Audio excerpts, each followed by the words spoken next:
Decisions made in Washington can affect your portfolio every day. But what policy changes should investors be watching? Washington Wise is an original podcast from Charles Schwab that unpacks the stories making news in Washington right now and how they may affect your finances and portfolio. Listen at schwab.com/WashingtonWise. The holidays have arrived at the Home Depot, and we're here to help bring the excitement with decor for every part of your home. Check out our wide assortment of easy-to-assemble pre-lit trees so you can spend less time setting up and more time celebrating. And bring your holiday spirit outdoors with unique decor like one of our Santa inflatables. Whatever your style, find the right pieces at the right prices this holiday season at the Home Depot.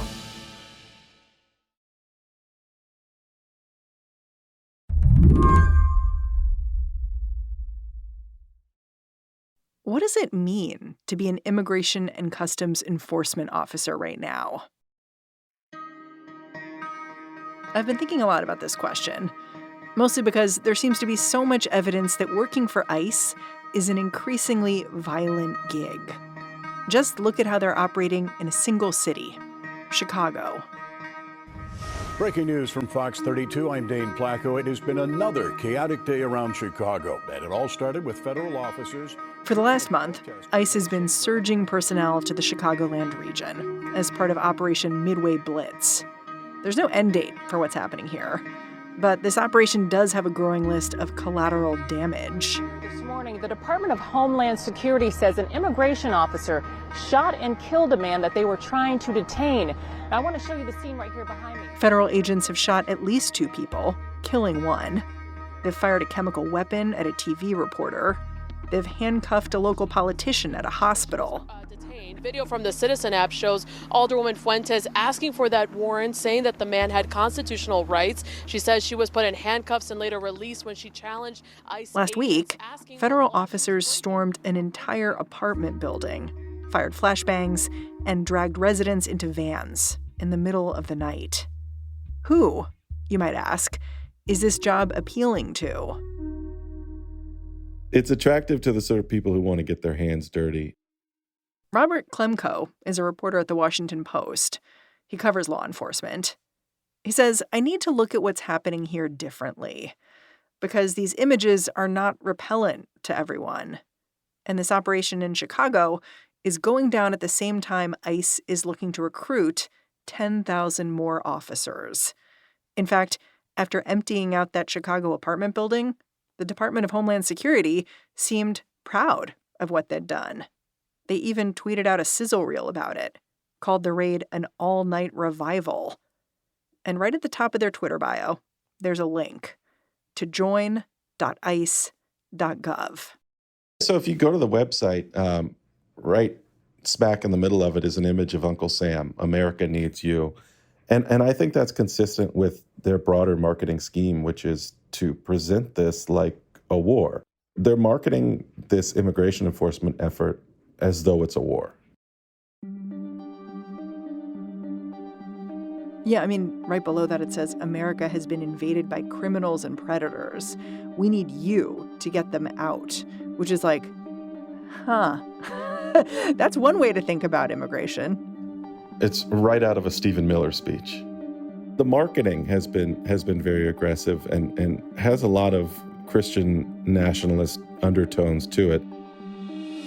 So, I think that they're definitely going for a certain type of person who is maybe upset or vengeful about immigration policy up to now in the United States and wants a little bit of get back, so to speak. Today on the show, who wants to work for ICE? And what do they believe? I'm Mary Harris. You're listening to What Next? Stick around.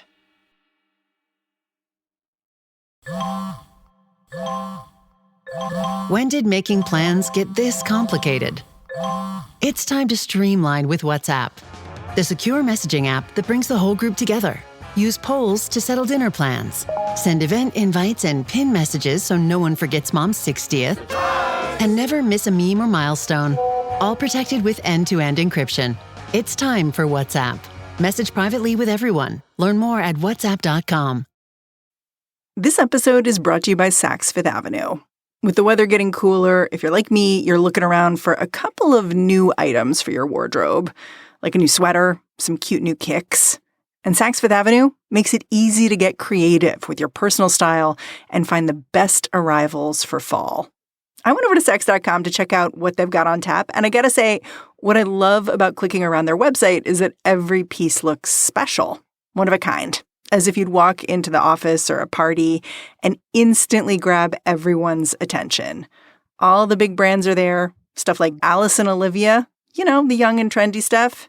I love that I can see the care in every piece Saks has chosen for their fall collections. Each dress or pant or shoe feels a little bit elevated. So if you want shopping to be fun and easy, head over to Saks Fifth Avenue for inspiring ways to elevate your personal style every day. You recently went to a Department of Homeland Security job fair in Arlington, Texas, to try to understand how this recruitment effort is really going to work and who exactly is being recruited here. Maybe start off by just explaining, like, how many of these kinds of events was the Department of Homeland Security holding?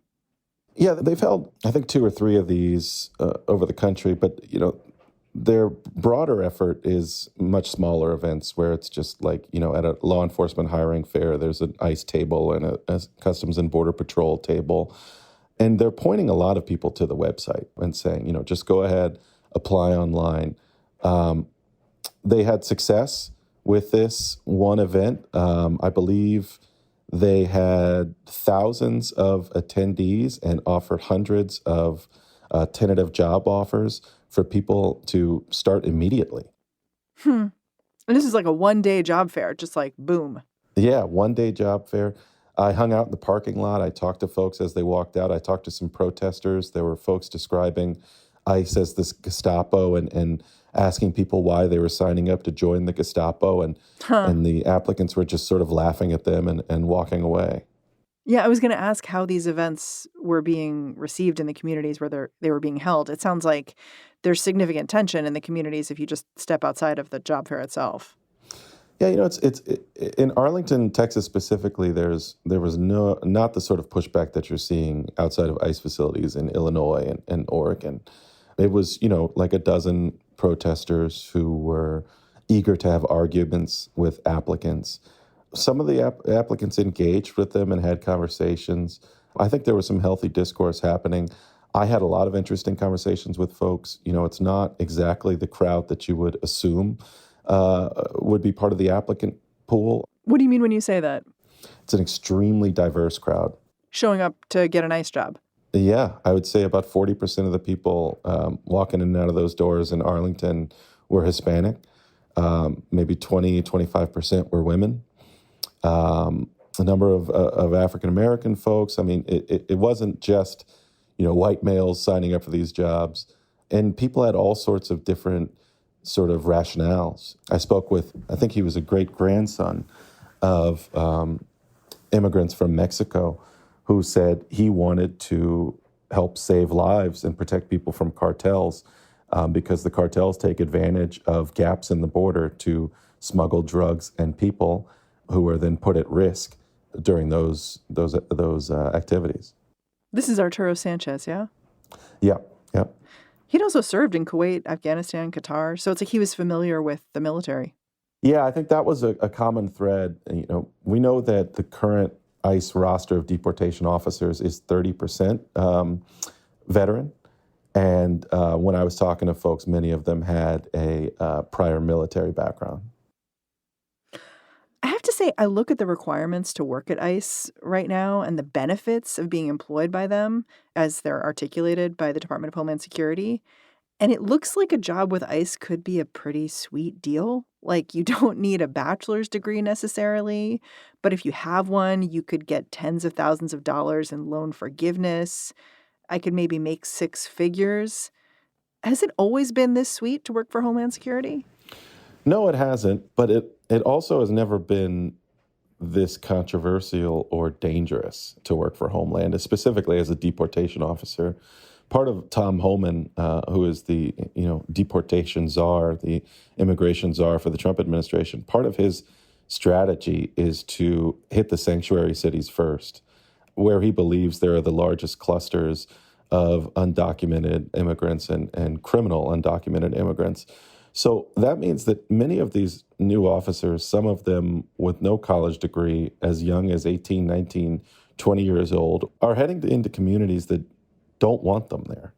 Yeah, I was struck by, you talked to one, I think, 18-year-old who arrived at this job fair and came ready to drop out of college and just go straight to work for ICE, which, I mean, that was stunning to me. Yeah, and didn't have a really great reason for any of it. As he started talking and giving his rationale, his father interrupted him and finished his thought. One of those people that you interview and then you just kind of worry about. So you're asking people with, in some cases, very little experience to make arrests in places where they do not have the support of the community. And those situations can very quickly turn violent. We talked a little bit about how, ICE is kind of beefing up the things they offer to potential employees, partially because they're asking them to do something they know could be hard. But there are other things, requirements of this job that are being dropped, right? Like there used to be some kind of familiarity with Spanish language that was required, yeah? Yeah, it used to be not necessarily that you know Spanish going in, but there was a robust introduction to Spanish course within the training program that's now been wiped away in order to shorten the training program to get these people on the street faster. The idea is that they're going to use an app on their phones in order to translate in real time. You can imagine the sort of miscommunications that are now going to happen without that language requirement. Yeah. There's also extensions of kind of age requirements, right? Like you can be older and be an ICE agent now. Yeah, a lot of folks who had aged out, who had retired, whether they were asked to retire or chose to retire, are now being recruited back to ICE. And there's no indication that these people are going to be prioritized for supervisory roles. So we really don't have much idea about how they're placing people in these new cities and new locations. There's this one quote you got from a potential ICE recruit that I just saw all over my feeds after your article published. It was a quote from a guy named Aaron Eli. He was a former MMA fighter. He actually had a limp, but he had started working in IT because his hip had given out. He wanted to work for ICE, and his reasoning was real intense. He said, I keep seeing these memes where Indians are bragging about taking our tech jobs. Obviously, he had been a tech worker. And so I said, oh, yeah? Well, I'm going to work for these guys that are going to arrest you, slam your face on the pavement, and send you home. That struck me. Did it strike you too? Yeah, it was jarring. For people to just say that out loud to a reporter, it makes you wonder how many people feel that way but are smart enough to not say it and tactful enough to just go act on it as opposed to saying it out loud. It's interesting. Just in the last few weeks, I feel like I've heard story after story about ICE detentions gone wrong. Not just people who are in this country illegally being detained, but U.S. citizens being violently detained, held against their will for hours, sometimes days. When you talk to any of the prospective ICE agents at this job fair about that, I'm curious what they said. Because even this person, Aaron Eli, who has very strong beliefs about immigrants taking jobs, et cetera, I imagine there would be some line, like citizenship, permanent residency, that, okay, well, this is not someone that we should be abusing. Right. Well, you hope there's a line, but you're seeing that line frayed all over the country. I think what Tom Homan, Donald Trump, Stephen Miller, Kristi Noem, what they've all realized is that they can do this and their agents can wrongfully detain people and in some cases illegally deport people without many consequences outside of the minimal political consequences that they've faced.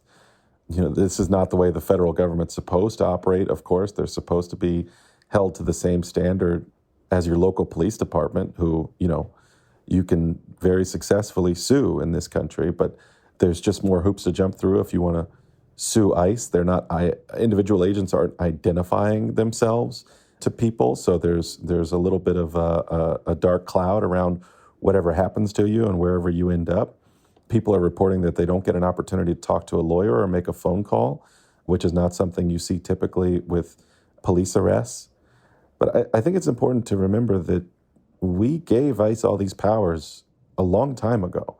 The Patriot Act after 9/11 carved out a different set of rules for ICE, and that has evolved into now the Supreme Court saying that they can target people, question them, detain them on the basis of the language they're using or the color of their skin. That's not something the police can do, but the courts say ICE can do it. After the break, how the Trump administration is beefing up ICE in a way they hope will last.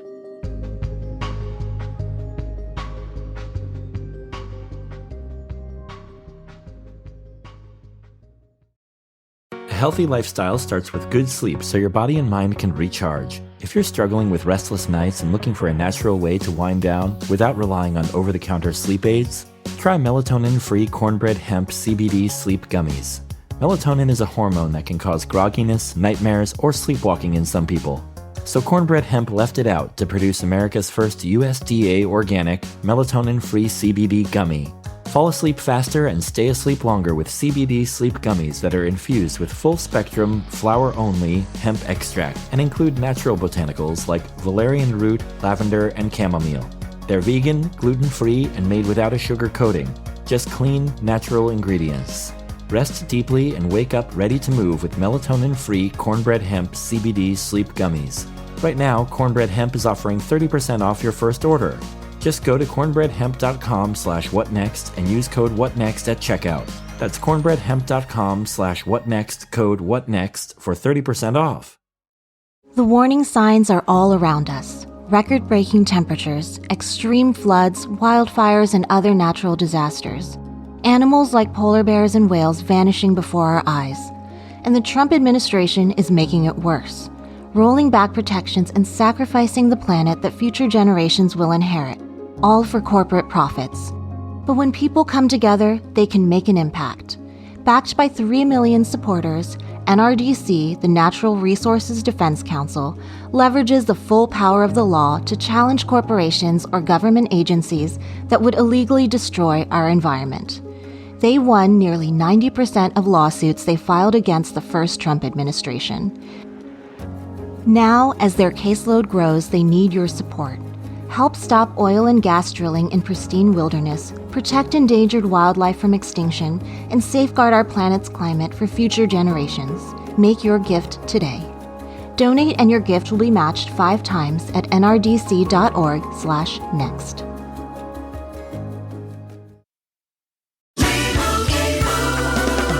Doug. Here we have the Limu Emu in its natural habitat, helping people customize their car insurance and save hundreds with Liberty Mutual. Fascinating. It's accompanied by his natural ally, Doug. Limu? Is that guy with the binoculars watching us? Cut the camera. They see us. Only pay for what you need at libertymutual.com. Liberty, liberty, liberty, liberty. Savings vary. Underwritten by Liberty Mutual Insurance Company and affiliates. Excludes Massachusetts. You've noted that part of the reason why immigration enforcement is bulking up is because the vision is to have these agents go into specifically blue cities to, if you listen to Donald Trump, to maintain order, to apprehend people.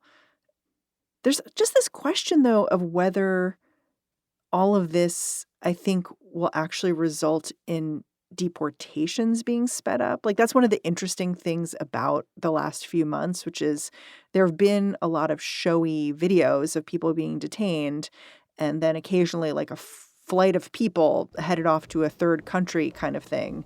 But I think there's a question about whether that's actually speeding up deportations, right? Like, what is the end goal as the administration defines it here?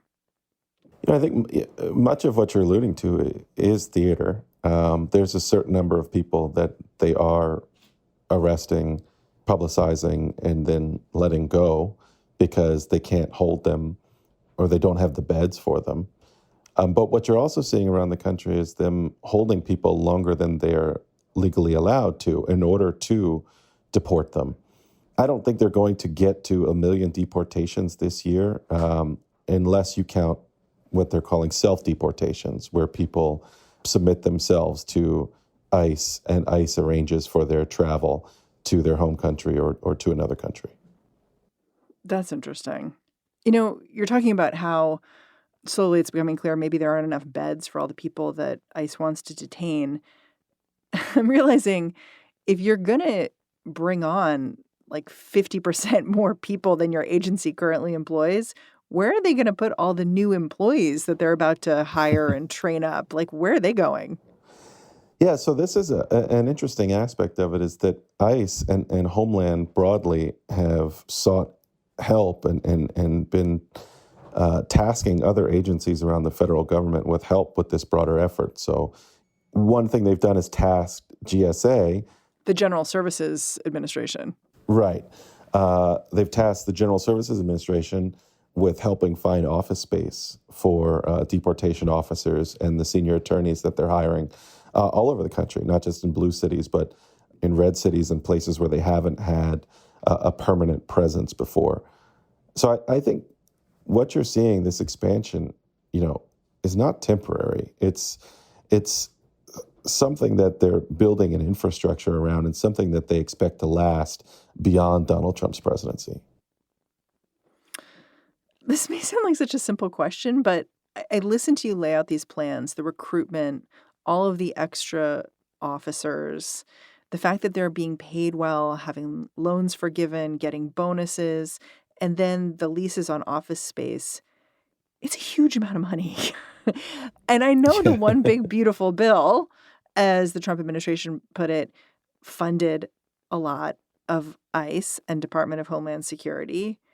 But to me, this really lays bare how much they funded it, I guess. Maybe you can give me a sense of how much ICE's budget has increased in the last year. So just to put it in context, they were awarded $29.9 billion towards enforcement and deportation operations in the big, beautiful bill over 4 years. And that triples the budget that they were allotted before the bill. Triples. That is a lot. Yeah. And in addition to that, as I mentioned, they're getting help allocated from all sorts of other agencies within the federal government. I mean, it's an all hands on deck effort. It's interesting that this is so all hands on deck, because one thing that comes through in your reporting about these potential new hires and the Department of Homeland Security job fairs is that the government is targeting their recruitment at a specific group of people and is, in fact, bringing in a specific group of people largely. I know you said the group of people who were showing up to this event were diverse, but you're also saying that the recruitment online is playing with white nationalist themes. And, certainly it seems like no one there was interested in engaging with the protesters outside. I guess what I'm saying is we're putting a lot of money and resources into flooding the government with people who seem to be fairly loyal to the MAGA mission. Is that fair? I think that's fair.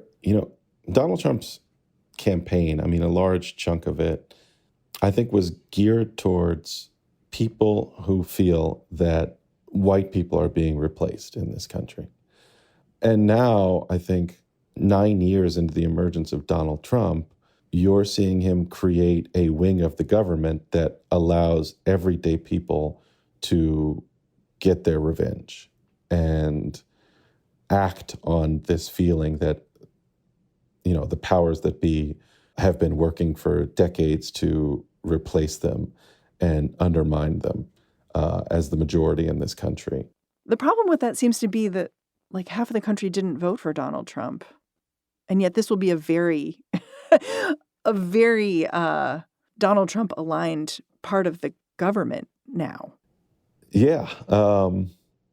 That increasingly has the permission of the courts to broadly prosecute people on the basis of how they look. I think that you're going to see quite a bit of rank and file pushback if a Democratic president, Democratic administration gets in there in 2028 and tries to reduce ICE's footprint to what it was. You're going to have, about 10,000 armed, disenfranchised people who feel like they've been lied to.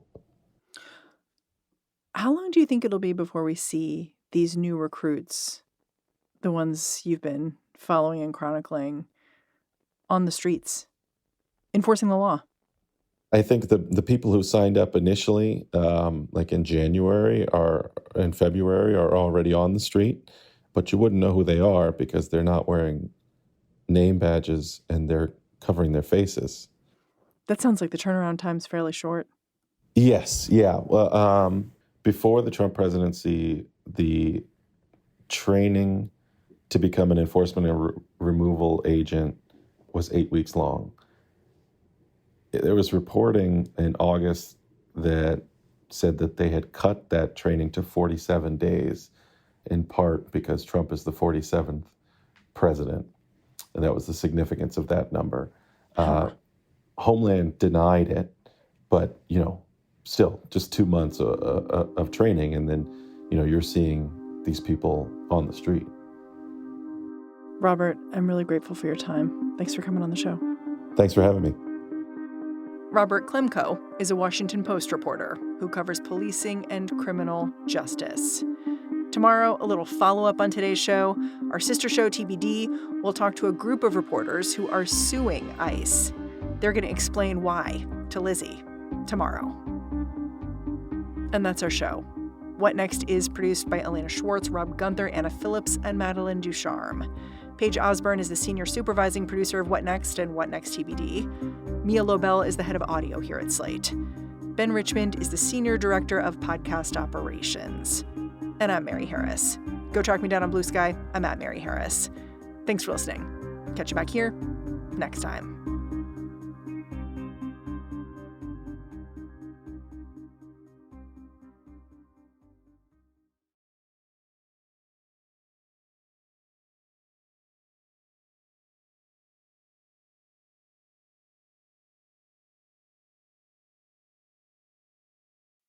This episode is brought to you by Saks Fifth Avenue. With the weather getting cooler, if you're like me, you're looking around for a couple of new items for your wardrobe, like a new sweater, some cute new kicks. And Saks Fifth Avenue makes it easy to get creative with your personal style and find the best arrivals for fall.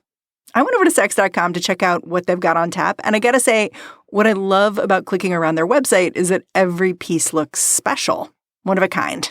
As if you'd walk into the office or a party and instantly grab everyone's attention. All the big brands are there, stuff like Alice and Olivia, the young and trendy stuff. I love that I can see the care in every piece Saks has chosen for their fall collections. Each dress or pant or shoe feels a little bit elevated. So if you want shopping to be fun and easy, head over to Saks Fifth Avenue for inspiring ways to elevate your personal style every day.